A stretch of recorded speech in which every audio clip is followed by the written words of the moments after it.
तो हेलो जय हिंद दोस्तों, कैसे आप सब। स्वागत है आपका अपना यूट्यूब चैनल विकास मैथ अकेडमी पर। हम आपको पढ़ा रहे थे कक्षा 10 का मैथ और चैप्टर का नाम था समांतर श्रेणी।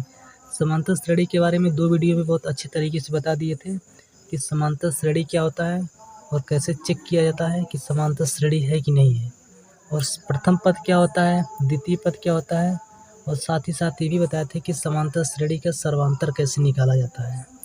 और एक फार्मूला आपको बताए थे समांतर श्रेणी का व्यापक रूप।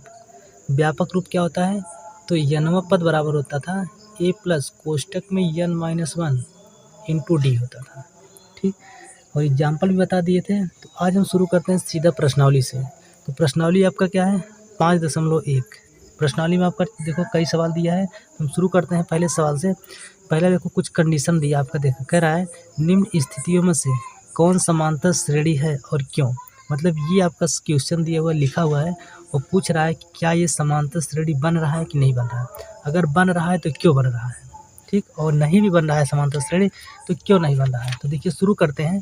देखिए सवाल आपका कह रहा है प्रत्येक किलोमीटर के बाद एक टैक्सी का किराया, टैक्सी मतलब टेम्पो, जबकि प्रथम किलोमीटर के लिए किराया 15 रुपया है। मतलब कि 1 किलोमीटर का किराया कितना है, 15 रुपया है, और प्रत्येक अतिरिक्त किलोमीटर के लिए किराया 8 रुपया है। इसका मतलब ये हुआ कि 1 किलोमीटर गया टेम्पो तो उसका किराया कितना हो गया, 15 रुपया हो गया। 2 किलोमीटर जाएगा तो ये 15 रुपया रहेगा, 8 रुपया बढ़ जाएगा। 3 किलोमीटर जाएगा तो 8 रुपया और बढ़ जाएगा। 4 किलोमीटर जाएगा तो फिर 8 रुपये और बढ़ जाएगा। तो इसी तरीके से आपका क्या है, 8-8 रुपया बढ़ रहा है। तो देखिए सबसे पहले लिखेंगे हल, मतलब सॉल्यूशन, ठीक। अब देखिए दिया है क्या, उसको लिख लेते हैं। तो दिया है और दिया में आपका क्या दिया है, प्रत्येक किलोमीटर का किराया, सॉरी प्रथम किलोमीटर का किराया, प्रथम किलोमीटर का किराया, प्रथम किलोमीटर का किराया कितना रुपया दिया है, दिया आपका दिया है 15 रुपया दिया है। इतनी बात समझ में आया। और उसके बाद एक ही और आपका दिया है कि अतिरिक्त किराया, अतिरिक्त प्रत्येक किलोमीटर का किराया कितना दिया है, अतिरिक्त प्रत्येक किलोमीटर का किराया कितना दिया है, ये आपका दिया है 8 रुपया दिया है। ये बात समझ में, इतना दिया है। अब देखिए हल करते हैं इसको। अब देखिए 1 किलोमीटर का किराया कितना है, 15 रुपया। तो लिखेंगे प्रथम किलोमीटर का किराया, प्रथम किलोमीटर मतलब A1 का मान कितना दिया है, तो 15 रुपया है। दूसरे किलोमीटर का किराया, तो दूसरे किलोमीटर का किराया दूसरे किलोमीटर को लिख दिए A2 का कितना है, देखिए 15 रुपये तो लगेगा। ये प्रथम किलोमीटर का है, अतिरिक्त चल रहा है ना किलोमीटर, तो इसका कितना हो गया, 8 रुपया और जुड़ गया। तो आया कितना, 15 8 कितना हो गया, तो 23 रुपया हो गया। ये बात समझ में आया कि नहीं समझ में आया। इसी तरीके से तीसरे किलोमीटर का किराया, तीसरे किलोमीटर का किराया, तो देखो तीसरे किलोमीटर का जो किराया होगा, ये देखो होगा कितना, देखिए 23 रुपया तो रहेगा, ठीक। और प्लस क्योंकि देखो 2 किलोमीटर चल चुका, कितना रुपया लगा, 23 रुपये लगा। 1 किलोमीटर एक्स्ट्रा चल रहा है ना, इसका मतलब 1 किलोमीटर का एक्स्ट्रा कितना है, 8 रुपया। तो 23 और 8 कितना हो गया, तो ये हो गया 8 3 11 और 31 रुपया हो गया। कितना रुपया हो गया, 31 रुपया हो गया। ऐसे चौथे किलोमीटर का किराया निकाल लेते हैं। चौथे किलोमीटर का किराया, जब चौथे किलोमीटर का किराया निकालेंगे तो देखिए तीसरे किलोमीटर का किराया कितना था, 31 रुपया था। अब चौथा मतलब 1 किलोमीटर बढ़ रहा है ना, तो 8 रुपया फिर बढ़ गया। तो ये कितना हो गया, तो 39 रुपया हो गया। तो ऐसे करके आप 5वें किलोमीटर का निकालेंगे तो चौथे किलोमीटर का कितना है 39 है, तो फिर 8 जुड़ जाएगा। 6वें का निकालेंगे तो 5 जितना रहेगा फिर 8 जुड़ जाएगा। इसका मतलब ये हुआ कि 1 किलोमीटर का 8-8 रुपये जोड़ते चले जाएंगे तो ये आपका क्या हो जाएगा, एक श्रेणी बनता चला जाएगा। अब यहाँ पे देखिए, ध्यान से देखिए, एक श्रेणी बन रहा है कि नहीं बन रहा है, क्या बन रहा है, श्रेणी। अब ये समांतर श्रेणी है कि नहीं, ये बात हम नहीं करें, हम सिर्फ ये बात करें कि श्रेणी बन रहा है। देखिए 1 किलोमीटर का किराया कितना, देखो 15 रुपया, ठीक। दूसरे किलोमीटर का कितना बन गया आपका 23 रुपया हो गया। तीसरे किलोमीटर का कितना हो गया 31 हो गया। चौथे किलोमीटर का कितना हो गया 39 रुपया। ये है आपका A1 का मान, ये है A2 का मान, ये है A3 का मान, ये हो गया A4 का मान। इतना बात समझ में आया कि नहीं आया, इतना समझ में आया होगा। अब देखिए, अब ये समांतर श्रेणी है कि नहीं, इसको कैसे पता करेंगे, तो सर्वांतर निकालो। देखो, तो सर्वांतर जब इसका निकालेंगे, सर्वांतर D का मान निकालेंगे। देखो सर्वांतर निकाला कैसे जाता है, तो अगले पद में से पिछला पद घटाया जाता है। अगला पद कितना है 23 में से 15 कम कर दिए, मतलब A2 माइनस A1। और A2 माइनस A1 जब इसको निकालें तो 23 माइनस 15 और घटा दे कितना आ गया 8 आ गया, 8 निकल गया। ऐसे फिर निकालेंगे समांतर श्रेणी। देखो तीसरे और दूसरे के बीच में तो हो जाएगा A3 माइनस A2। इसको निकालेंगे तो A3 कितना है 31, A2 कितना है 23। इसको सॉल्व करेंगे, 31 में से 23 घटाएंगे तो कितना आ जाएगा 8 निकल के आएगा। ऐसे जब निकालेंगे चौथे और तीसरे के बीच में तो फिर कितना आ जाएगा, तो A4 माइनस A3। तो ये निकालेंगे, A4 कितना है 39 रुपया, A3 कितना है 31 रुपया। इसका जब निकालेंगे 39 में से 31 घटाएंगे तो आ गया कितना 8 रुपया।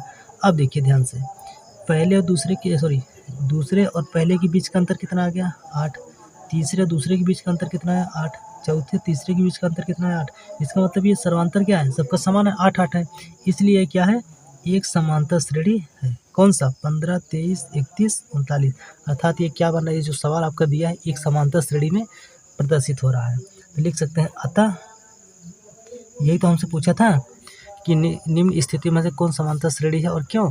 तो समांतर श्रेणी है, और क्यों समांतर श्रेणी है, क्योंकि बीच का अंतर समान है। अतः श्रेणी के सर्वांतर मतलब बीच का अंतर, सर्वांतर समान है, इसलिए यह एक समांतर श्रेणी है, एक समांतर श्रेणी है। ये आपका आंसर हो गया। तो उम्मीद करते हैं कि ये सवाल आपको समझ में आया होगा। तो अगर आप नोट करना चाहते हैं तो इसको वीडियो को रोक करके नोट कर सकते हैं। फिर हम बताते हैं अगला दूसरा सवाल। तो देखिए दूसरा सवाल आपका क्या कर रहा है, दूसरा सवाल कर रहा है किसी बेलन में उपस्थित हवा की मात्रा जबकि वायु निकालने वाला पंप प्रत्येक बार बेलन की शेष हवा का 1/4 भाग बाहर निकाल लेता है। इसका मतलब क्या हो, इसका मतलब देखिए यहाँ थोड़ा समझिएगा। देखिए कहने का मतलब ये है कि एक आपका क्या है, एक बेलन है, ठीक। ये क्या है, एक बेलनाकार कोई बर्तन है और इसमें क्या भरा, हवा भरा हुआ है। अब ये देखो जो हवा भरा होगा पूरा फुल भरा है, पूरा। अब ये इसमें एक पंप है, कराने निकालने वाला पंप प्रत्येक बार बेलन की शेष हवा का 1/4 भाग बाहर निकालता है।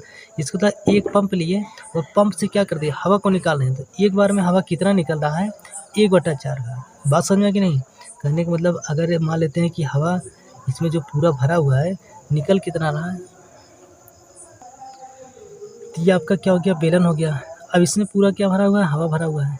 अब जो एक पंप प्रत्येक बार में शेष हवा का 1/4 भाग बाहर निकलता है, मतलब एक पंप लिए उससे एक बार पंप से कितना हवा बाहर निकल रहा है 1/4 भाग। दूसरी बार कितना निकलेगा 1/4 भाग। तीसरी बार कितना निकलेगा 1/4। मतलब प्रत्येक बार पंप कितना हवा निकाल रहा है 1/4 का। अब इसमें हवा है कितना, ये चीज़ तो नहीं पता। तो अब बताओ इसमें हवा कितना होगा, जितना बेलन का आयतन होगा। तो अब मान लेते हैं कि माना लिखेंगे यहाँ पे हल, मतलब सोल्यूशन। देखिए अब पहले ये चीज़ इसको मानो कि इसमें हवा है कितना। तो माना बेलन में हवा की मात्रा। अब देखिए हवा की मात्रा x मान लेंगे, y मान लेंगे, कुछ ही मान लेंगे तो आ जाएगा। लेकिन हम यहाँ पे एक सवाल को आसान तरीके से समझाने के लिए एक नंबर मान लेते हैं। मान लेते हैं एक हवा की मात्रा कितना है, 1 है। अब 1 क्या है, तो एक मात्रा मान लीजिए, एक मात्रा है कि कितना ए है। अब देखिए और देखो दिया क्या है, दिया है उसमें, दिया है एक बार में कितना हवा निकल रहा है। देखो प्रत्येक बार हवा निकाल कितना रहा है, हवा निकाला कितना, 1/4 भाग, 1/4 भाग हवा निकाल रहा है। ठीक, तो देखिए ये बताओ, पहली बार में तो 1 पूरा भरा हुआ है, दूसरी बार में 1/4 निकाल लेगा तो बचेगा कितना, इस चीज़ को निकालना है। तो देखिए लिखेंगे प्रथम बार में हवा की मात्रा, प्रथम बार हवा की मात्रा, हवा की मात्रा। तो देखो प्रथम बार मतलब भी निकाला नहीं है, तो हवा की मात्रा कितना है, मतलब A1 का मान कितना अभी 1 है। अब देखो हवा निकाल रहा है, निकाल कितना रहा है, हवा निकाला कितना निकाला, 1/4, 1/4 भाग निकाला, तो हवा बचा कितना, तो बचा हवा, बचा दूसरी बार, सॉरी ऐसे लिखो, दूसरी बार बचा हवा की मात्रा, हवा की मात्रा। तो देखिए बचा कितना, मतलब A2 बचा कितना, 1 पूरा है, निकाला कितना, 1/4। तो यही देखो ये बच गया ना, 1 पूरा था, 1/4 निकाल लिया। अब ये क्या हो गया, ये बचा हवा की मात्रा, तो इसका बटा 1 मान करके 3 गुणा कर दिए, 4 1 के 4 माइनस 1 करने 1/4 और घटा दिए, कितना आ गया, 3/4 आ गया। ये किसका मान निकल के आ गया, A2 का। A2 का मान कितना निकला, 3/4 निकला। ठीक, इतना निकला। अब उसके बाद देखो फिर कह रहा है हवा निकाला कितना, देखो पुनः निकाला हवा कितना, हवा बचा कितना, 3/4, निकालेगा कितना, 1/4। तो इसका 1/4 निकालें तो बचे, वो निकला कितना, 3 1 के 3 और 4 चौक 16, ये हो गया 16, मतलब 3/16, 3/16 हवा निकल चुका है। तो बचा कितना, तो तीसरी बार बचा हवा की मात्रा, हवा की मात्रा मतलब A3 कितना हो गया, तो देखिए था कितना, बचा कितना था, 3/4 था, इतना बचा था, निकाला कितना, 3/16। ये तीसरी बार में निकालने के बाद इतना हवा बच गया। अब देखिए LCM कितना ले लिए, 16, जब 16 LCM ले लिए तो ये हो गया कितना,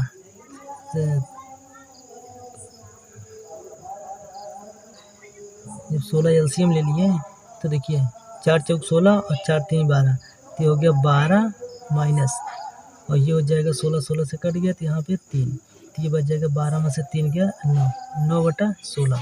तो ये हो गया किसका मान, A3 का मान। A3 का मान कितना आया, इतना आया। अब देखिए जगह तो है नहीं, चलो एक और निकाल देते हैं, यहीं पे थोड़ा सा मैनेज कीजिएगा। देखो अब देखो फिर हवा निकला, हवा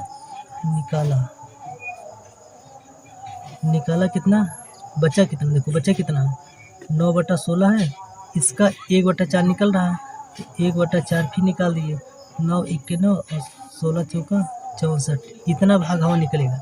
जब इतना निकलेगा तो चौथी बार हवा बचेगा कितना, देखो चौथी बार बचा हवा की मात्रा, हवा की मात्रा देखो कितना था, ये था आपका 9/16, निकला कितना, 9/64। जब इसको सॉल्व कर दोगे आप तो ये आपका आ जाएगा, LCM ले लिए कितना, तो LCM ले लिए 64, तो ऊपर बच जाएगा कितना, हो जाएगा 36 माइनस 9 और बराबर इसको सॉल्व कर देंगे तो ये हो जाएगा आपका, घटाएंगे तो ये हो जाएगा 27/64। ये आ गया आपका चौथी बार हवा की मात्रा। बात समझ में आई कि नहीं है। अब देखिए, अब यहाँ पे देखो थोड़ा सा अगले पेज पे देखिए, अगले पेज पे लिखने से पहले थोड़ा सा देख लीजिए ध्यान से, यहाँ से देखिए पहली बार हवा की मात्रा कितना है 1, दूसरी बार हवा बचा कितना है A2 का मान 3/4, तीसरी बार हवा कितना बचा है निकालने के बाद 9/16, चौथी बार हवा निकालने के बाद बचा कितना 27/64। तो इसी चीज़ को हम आगे देखिए लिख रहे हैं। देखिए देखिए श्रेणी आपका क्या क्या बना है, श्रेणी आपका बना है पहली बार, देखो पहली बार हवा की मात्रा, फिर बचा दूसरी बार हवा की मात्रा, फिर तीसरी बार हवा की मात्रा बचा, फिर चौथी बार हवा की मात्रा बचा। पहली बार हवा की मात्रा कितना था 1 था, दूसरी बार में कितना था 3/4 था, उसके बाद जो तीसरी बार में कितना था ये आपका 9/16 था, अभी निकाल के दिखाए थे ना पीछे। फिर उसके बाद चौथी बार में कितना बचा था आपका 27/64 था। तो ये आपको देखो तैयार हो गया श्रेणी बन के। अब देखिए अब आपको बताना क्या है समांतर श्रेणी है, तो बीच का अंतर निकालो। देखो निकालेंगे कैसे, तो देखो सर्वांतर D बराबर होता है, अगले पद में से पिछला पद घटाएंगे तो A2 माइनस A1। तो बताओ A2 का मान कितना है 3/4 है, A1 का मान कितना है 1 है। इसको सॉल्व करेंगे इसका बटाए के मान के, तो देखो 3 एक्के 3 माइनस 4 एक्के 4/4 एक्के 4, नीचे का गुणा नीचे हो गया ना इधर, तो हो गया माइनस का 1/4 आ गया। ऐसे और सर्वांतर निकालो 3 और 2 के बीच में, तो हो जाएगा A3 माइनस A2, तो A3 9/16 माइनस 3/4। इसको सॉल्व करोगे 16 एलसीएम ले लिए, तो 16 से भाग लगाए कट गया, तो बचा कितना ऊपर 9 हो गया, माइनस 4 चौक 16, मतलब 4 16 में 4 से भाग लगा दिए तो 4 चौक 16 4 बार गया, और 4 का गुणा 4 3 में 4 3 12, इसको घटा दिए कितना हो गया, तो माइनस का 3/16 आ गया।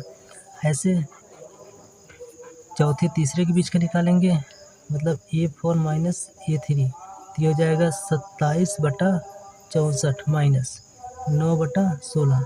अब देखिए 64 एलसीएम ले लिए, तो देखो 64 कट गया, बचा ऊपर कितना 27 माइनस 16 चौका 64, 4 बार में गया, और 9 चौक 4 बार गया ना, जितनी बार गया उसका 9 में गुणा कर दो, 9 चौक 36, ये हो गया। अब इसको देखो घटा देंगे तो कितना हो जाएगा 1, हाँ ठीक है 9 माइनस का 9/64 हो गया। इतना समझ में आया। अब देखिए इनके बीच का अंतर -1/4, इनके बीच का अंतर -3/16, इनके बीच का अंतर -9/64। तो क्या अंतर समान है? अंतर समान नहीं है। जब अंतर समान नहीं है तो इसका मतलब ये समांतर श्रेणी नहीं है। लिख सकते हैं अतः श्रेणी के बीच का अंतर, श्रेणी के बीच का सर्वांतर, सर्वांतर या अंतर एक ही बात होता है, सर्वांतर समान नहीं है, समान नहीं है, इसलिए यह समांतर श्रेणी नहीं है, समांतर श्रेणी नहीं है। ठीक, ये आंसर होगा। तो उम्मीद करते हैं कि सवाल आपको समझ में आया होगा। इसको अगर नोट करना चाहें तो आप वीडियो को पीछे रोक करके और फिर यहाँ से रोक करके लिख सकते हैं। फिर देखिए अगला सवाल देखते हैं। तो देखिए बुक का अगला सवाल देखते हैं। 2 सवाल तो बता दिए थे, तीसरा नंबर वाला सवाल देखिए। तीसरा सवाल कर रहा है प्रत्येक मीटर की खुदाई के बाद एक कुआं खोदने में आई लागत मतलब खर्चा, जबकि प्रथम मीटर खुदाई की लागत 150 रुपया है और बाद में प्रत्येक मीटर खुदाई की लागत 50 रुपये बढ़ती जाती है। इसका मतलब देखिए सवाल का क्या कहने का मतलब है कि एक कुआं खोदा जा रहा है, जो कुआं खोदा जा रहा है 1 मीटर कुआं खोदे तो कितना खर्चा हो गया 150 रुपया। फिर जब दूसरा मीटर खोदे तब उसमें कितना रुपये बढ़ गया 50 रुपये बढ़ गया। तीसरा मीटर खोदेंगे तो फिर 50 रुपये बढ़ जाएगा, चौथा मीटर खोदेंगे तो फिर 50 रुपये बढ़ जाएगा। इसका मतलब जितना मीटर खोदते जाएंगे 50 रुपया 50 रुपया 50 रुपये बढ़ता चला जाएगा, इसका मतलब ये हुआ। अब देखिए इसी को देखो यहाँ पे सॉल्व करते हैं। देखिएगा, देखिए तीसरा सवाल है ना, तो यही पूछ रहा है कि क्या ये समांतर श्रेणी में है कि नहीं है। देखिए तो दिया है, तो देखिए इसको हम हटा देते हैं थोड़ा सा बुक को। देखिए यहाँ पे समझिए, दिया है प्रथम मीटर खुदाई का खर्चा, कितना दिया है, 150 रुपया दिया है। प्रत्येक और दिया है प्रत्येक अतिरिक्त मीटर खुदाई का खर्चा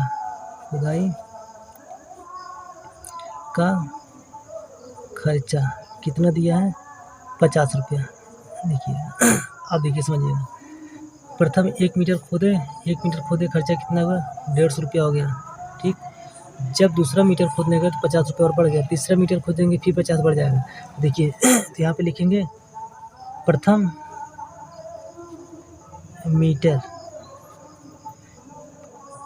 खुदाई का खर्चा, ऐसे भी लिख सकते हैं, खुदाई का खर्चा मतलब A1 प्रथम मीटर हो गया, कितना है, 150 रुपया। ठीक, दूसरे मीटर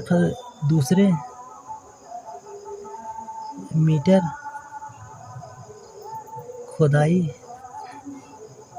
का खर्चा मतलब A2। देखिए 150 तो लगेगा, कितना बढ़ गया, 50 बढ़ गया, तो हुआ कितना, 200 हो गया, 200 रुपया हो गया। अब तीसरे मीटर का ऐसे निकालो, तीसरे मीटर खुदाई का खर्चा, जब तीसरा मीटर खुदाई का खर्चा तो देखो 2 मीटर का कितना निकला था, 200, मतलब A3 निकालना है। तो हो जाएगा 200 और प्लस कितना बढ़ जाएगा, 50 रुपया फिर बढ़ जाएगा, तो कितना हो गया, 250 रुपया हो गया। ऐसे चौथे मीटर का निकाल लो, चौथे मीटर खुदाई का खर्चा A4 निकाल दिए, 3 मीटर का कितना था, 250, तो फिर 50 रुपया बढ़ गया, तो हुआ कितना, 300 रुपया हो गया। बात समझे कि नहीं।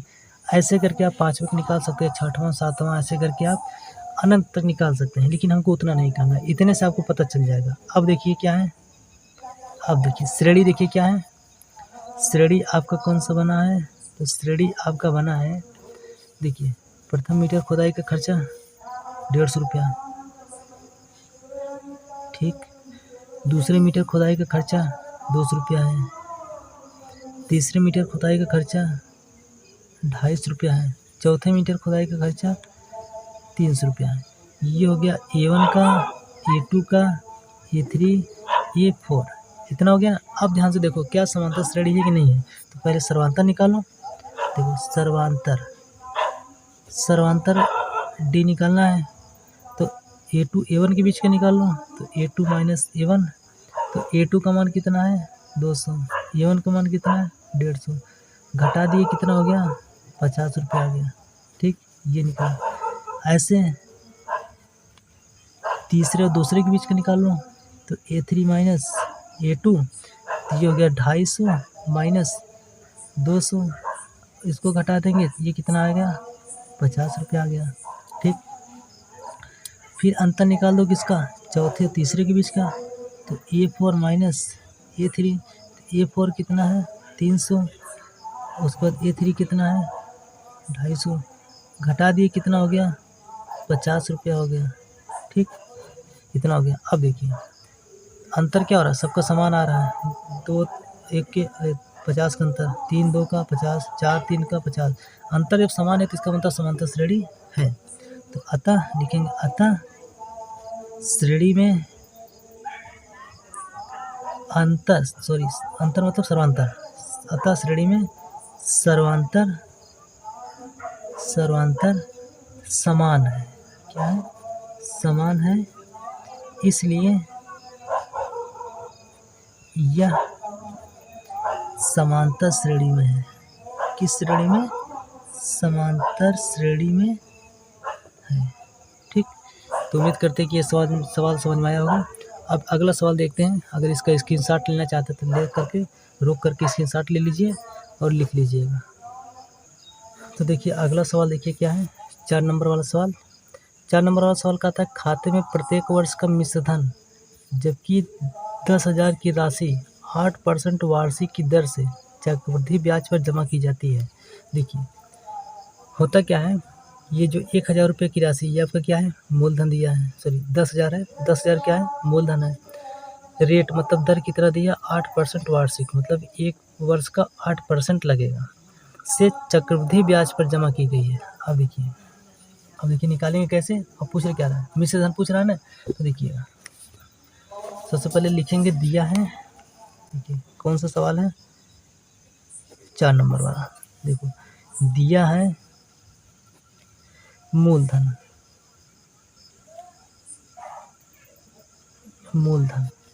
मूलधन मतलब प्रिंसिपल, पी का मान कितना दिया है, 10,000 रुपया दिया है। ठीक, रेट मतलब दर कितना दिया है, रेट मतलब आर का मान कितना दिया है, 8% वार्षिक दिया है, 8% वार्षिक दिया है। और हमसे पूछ क्या रहा है, अब ब्याज कैसा है, और ब्याज आपका जो है चक्रवृद्धि ब्याज है, चक्रवृद्धि।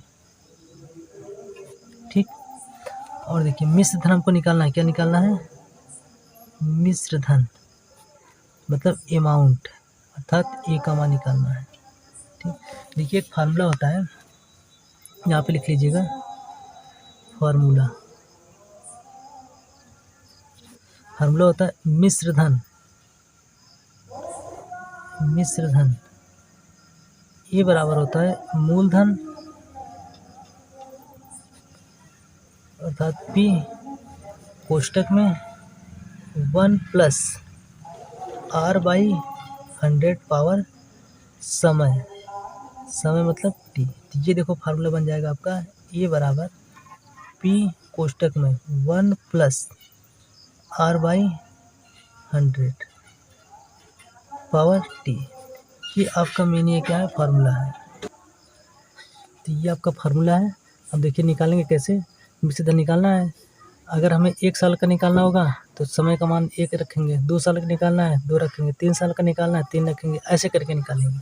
अब देखिए निकाल रहे हैं यहाँ पे, देखिए लिखेंगे प्रथम वर्ष का मिश्र धन, क्या मिश्र धन निकाल रहे हैं।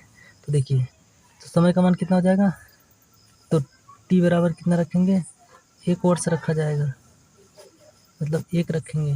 तो ये हो जाएगा ई बराबर मूलधन कितना दिया है, तो ये आपका 10,000 है, 1 प्लस रेट मतलब कितना है, 8% है, तो 8/100। समय कितना है, 1 रख दिए। अब देखो इसको सॉल्व करो, तो इसको जब सॉल्व करेंगे तो ये हो जाएगा 10,000, और देखो इसका बटा 1 मान के 100 2100 और प्लस 8 1 8 और बटे में 100 1 100 और पावर 1 का कोई मतलब नहीं है। तो देखिए ये हो जाएगा आपका 10,000 गुणे 108 बटे 100 हो गया, 2 0 2 0 से कट गया, तो आया कितना, ये हो गया आपका 100 गुणे 108, और 100 का गुणा जब 108 में करेंगे तो ये आपका बन जाएगा कितना हो जाएगा, तो ये हो जाएगा 10,800 मतलब 10,800 बन जाएगा। ठीक, कितना हो गया, 10,800 बन गया, ये निकला। तो ये आपका क्या, तो ये आ गया आपका प्रथम वर्ष का मिश्र धन, मतलब कि A1 लिख सकते हैं ऐसे। तो A1 का मान आ गया, इतना आ गया। ठीक, ऐसे दूसरे वर्ष का मिश्र धन निकालिए, तो आप लिखेंगे दूसरे वर्ष का मिश्र धन। जब दूसरे वर्ष का मिश्र धन निकालेंगे तो यहाँ पे समय कितना रखा जाएगा, 2 वर्ष रखा जाएगा, मतलब टी का मान 2 हो जाएगा। तो यहाँ पे देखो A2 निकाल रहे मतलब दूसरे वर्ष का मिश्र धन, तो जब दूसरे वर्ष का मिश्र धन निकालेंगे तो A2 बराबर क्या हो जाएगा, P है, P का मान कितना है, तो ये आपका 10,000 दिया है, तो 10,000 कोष्टक में 1 प्लस रेट कितना है 8% बटे में 1,000 सॉरी 100, और समय कितना 2 वर्ष।